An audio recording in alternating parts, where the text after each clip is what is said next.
नीलू पीछे हट गई। आसमान में बिजली चमकी और पहली बार नीलू को डर लगा कि शायद। कृपया मुझे छोड़ दो, मैं इस नदी की रक्षक हूँ। ये मछली तो बोल रही है। अब मैं क्या करूं? नीलू बीच तक चला गया। तूफान तेज होता जा रहा था।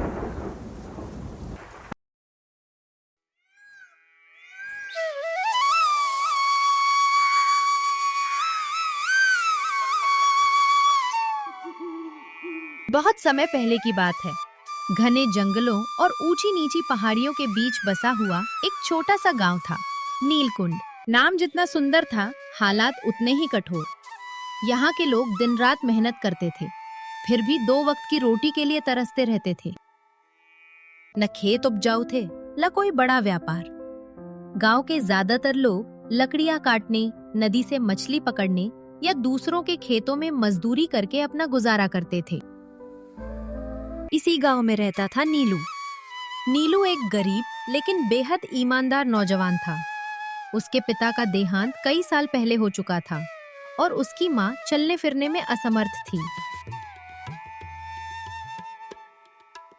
नीलू की पूरी दुनिया बस उसकी माँ और नदी किनारे बनी एक छोटी सी झोपड़ी थी। हर सुबह सूरज निकलने से पहले नीलू उठ जाता,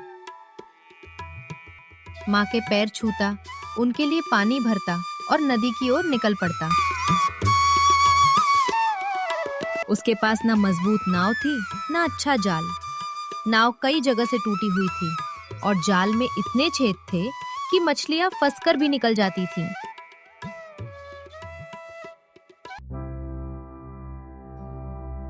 एक दिन नीलू ने कहा, माँ, मैं मछलियां पकड़ने जा रहा हूँ। आज अगर कुछ बड़ी मछलियां मिल गईं तो उन्हें बेचकर नया जाल खरीदूंगा। ये पुराना जाल अब काम का नहीं रहा, जगह जगह से फटा है और कई बार मछलियां निकल जाती हैं। इतनी मेहनत के बाद भी हाथ खाली रह जाता है।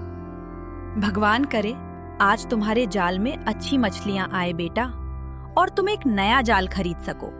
भगवान पर भरोसा रखो, वो मेहनत करने वाले इंसान का साथ कभी नहीं छोड़ते। नीलू हल्के से मुस्कुराया और नदी की ओर चल पड़ा।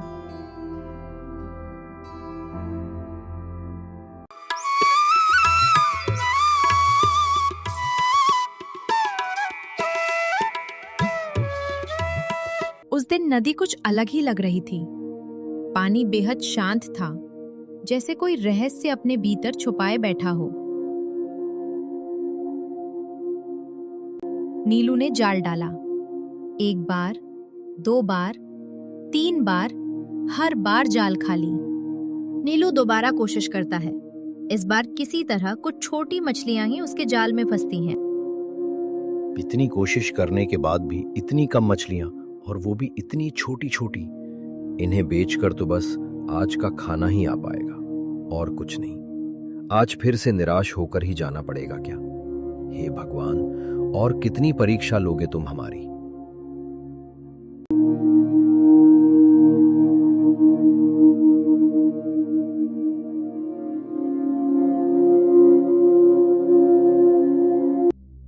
तभी पीछे से गांव के कुछ लोग हंसते हुए बोले, अरे नीलू, आज भी वही छोटी मछलियां। तू चाहे दिन रात मेहनत कर ले, तेरी किस्मत नहीं बदलेगी। नीलू चुप रहा।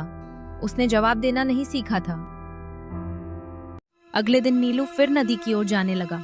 तभी माँ बोली, बेटा, आसमान देख, काले बादल यूं ही नहीं आते। आज मत जा। माँ, मैं जानता हूँ, हवा तेज है, रात भी भारी लग रही है। तो फिर क्यों जिद कर रहा है? आज एक रात रुक जा। अगर आज रुक गया ना माँ, तो कल चूल्हा नहीं जलेगा। जान है तो सब है बेटा, मछलियाँ रोज मिल जाएंगी। रोज नहीं मिलती माँ, कभी कभी मिलती हैं। मेरा मन घबरा रहा है। ये रात ठीक नहीं लगती। अगर कुछ हो गया तो? भगवान तेरा हाथ थामे रखे। मुझे भी डर लग रहा है, पर भूख उससे ज्यादा डराती है। आप दुआ करना माँ, आज भगवान की सबसे ज्यादा जरूरत है।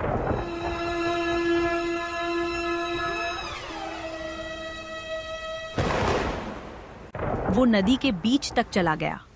तूफान तेज होता जा रहा था। अचानक जाल में कुछ बहुत भारी फंसा। नीलू ने पूरी ताकत लगा दी। जैसे तैसे वो उसे बाहर खींच लाया। नीलू की आंखें फटी रह गईं। वो कोई साधारण मछली नहीं थी। उसका शरीर नीले और चांदी जैसे रंग में चमक रहा था, जैसे पानी में चांद उतर आया हो। तभी उस मछली ने आंखें खोली और धीमी गूंजती आवाज में बोली, दयालु मानव, कृपया मुझे छोड़ दो। मैं इस नदी की रक्षक हूँ। अगर तुम मुझे छोड़ दोगे तो मैं तुम्हारी एक इच्छा पूरी करूंगी। हे भगवान, ये मछली तो बोल रही है। अब मैं क्या करूं?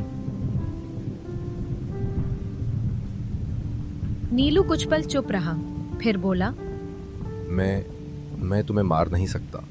किसी भी जीव की जान लेना मेरे बस की बात नहीं है। हाँ, मैं गरीब हूँ, मजबूर हूँ, पर इतना पत्थर दिल नहीं कि अपनी भूख मिटाने के लिए किसी की सांस छीन लूं। उसने जाल खोला और मछली को वापस नदी में छोड़ दिया। मछली की आंखों में पहली बार डर की जगह सुकून उतर आया, जैसे किसी ने उसका बोझ हल्का कर दिया हो। उसने धीमी नर्म आवाज में कहा, तुम सच में बहुत नेक हो। जब जरूरत पड़े तो मुझे याद करना। मैं आ जाऊंगी जब तुम्हें मेरी सबसे ज्यादा जरूरत होगी। इतना कहते ही वो धीरे धीरे पानी में फिसल गई। लहरें कुछ पल तक कांपती रहीं और फिर सब कुछ पहले जैसा शांत हो गया।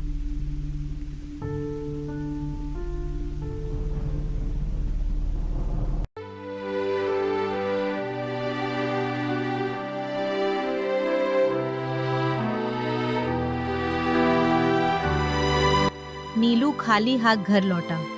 माँ ने पूछा, बेटा नीलू, हाथ खाली क्यों है? आज नदी ने भी मुंह मोड़ लिया क्या? नहीं माँ, आज मछली मिली थी, पर मैं उसे घर नहीं ला पाया। मछली मिली थी? फिर क्या हुआ बेटा? माँ, वो मछली बोलती थी। उसने मुझसे दया की भीख मांगी और इसलिए मैंने उसे वापस पानी में छोड़ दिया। बेटा, गरीबी इंसान को तोड़ सकती है, पर तूने अपनी इंसानियत नहीं तोड़ी। माँ, मुझे डर था, पर दिल ने कहा कि किसी की सांस लेना पाप है। तू बहुत नेक दिल है बेटा। गरीबी ने तुझे झुकाया होगा, पर तेरी इंसानियत नहीं छीनी। ऊपर वाला तेरे हर फैसले को देख रहा है, और जिस दिल में दया होती है, भगवान उसे कभी खाली नहीं लौटाते। अगर भूखे भी रहे माँ, तो भी मुझे पछतावा नहीं है।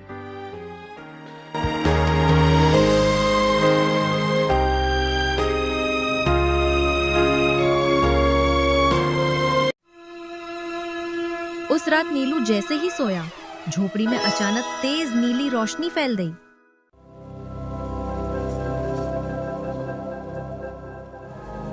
सुबह उठकर देखा तो घर में अनाज, सब्जियां और दवाइयां रखी थीं।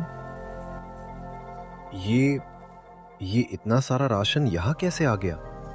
माँ, जल्दी आओ, देखो तो सही माँ, घर में इतना सारा अनाज पड़ा है। क्या कोई रात में हमारे लिए राशन छोड़कर गया है माँ? माँ समझ गई। ये उसी मछली का आशीर्वाद है बेटा, जिसे तूने दया दिखाकर जिंदगी वापस लौटा दी थी। ये उसी मछली ने भेजा होगा, क्योंकि तूने उससे कुछ मांगा नहीं था।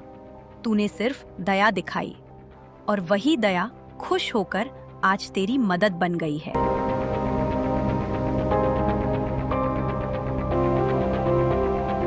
अगले कुछ दिनों में नीलू को हर दिन जरूरत की चीजें अपने आप मिलती रहीं। कुछ समय बाद उसे ढेर सारे पैसे भी मिले। नीलू ने उनसे नई नाव खरीदी, मजबूत जाल लिया, माँ का इलाज कराया। फिर उसने अपनी खुद की थोड़ी सी जमीन भी ले ली।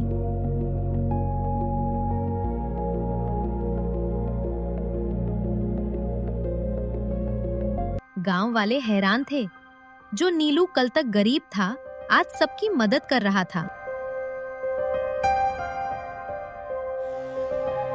नीलकुंड गांव का सबसे अमीर आदमी था सेठ भवानीलाल। लालची, निर्दयी और घमंड से भरा हुआ। जब उसे नीलू की तरक्की का पता चला तो उसके मन में जलन भर गई। इतना धन एक गरीब के पास कैसे? फिर उसने नीलू को बुलाने का फैसला लिया। तू जिंदा रहकर भी क्या कर लेगा, इसलिए बेहतर है जो भी जानता है वो सब सच सच बता दे, वरना तू जानता ही है कि मैं कितना खतरनाक हूँ। नीलू ने डरते हुए सब कुछ सच सच बता दिया और सेठ ने उसे जाने दिया। उस दिन नदी कुछ अलग ही लग रही थी।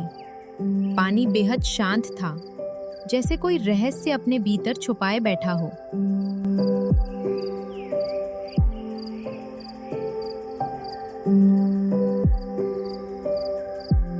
सेठ अपने आदमी के साथ नदी पहुंचा, जाल डाला, मछली फंसी। मछली कांपती हुई बोली, मुझे छोड़ दो, मैं किसी का नुकसान नहीं करती। मेरी भी एक दुनिया है, मेरी भी एक सांस है। अगर आज मुझे छोड़ दोगे तो ये दया व्यर्थ नहीं जाएगी। याद रखना, दया कभी खाली हाथ नहीं लौटती। इतनी दूर आया हूं तो खाली हाथ नहीं लौटूंगा। पहले सोना मेरे सामने रखो। जब तक सोना नहीं दिखेगा तब तक ना कोई वादा होगा ना कोई मदद। याद रखना, यहाँ भरोसे की नहीं सिर्फ सौदे की कीमत चलती है। तभी नदी उफन पड़ी, आसमान गरजा, भयंकर बवंडर उठा। लालच में अंधे सेठ और उसका साथी नदी में समा गए।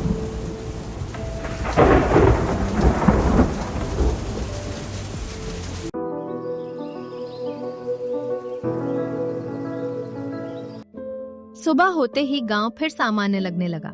लोग बोले, अब सब कुछ शांत लग रहा है। नदी भी थम गई है और लगता है कि मुसीबत टल चुकी है।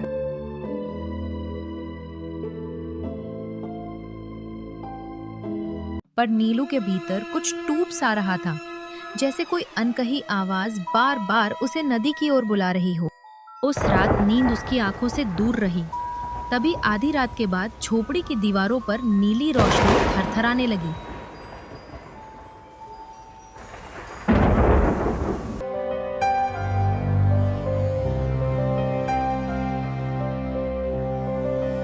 नीलू बाहर निकला।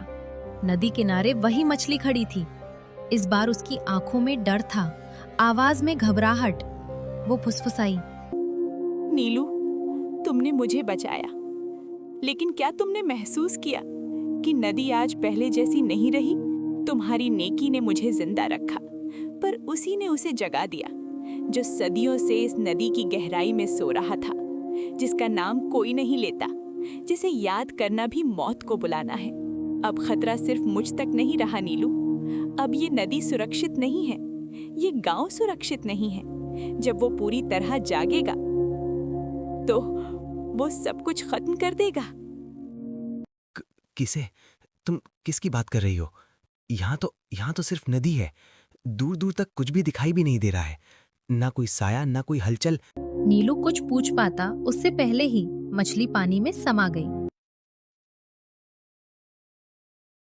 तभी नदी के भीतर से एक गहरी भारी आवाज आई। नीलू पीछे हट गई। आसमान में बिजली चमकी और पहली बार नीलू को डर लगा कि शायद। हमारी कहानी अभी बाकी है दोस्तों। पार्ट 2 देखने के लिए सब्सक्राइब और लाइक करना मत भूलना।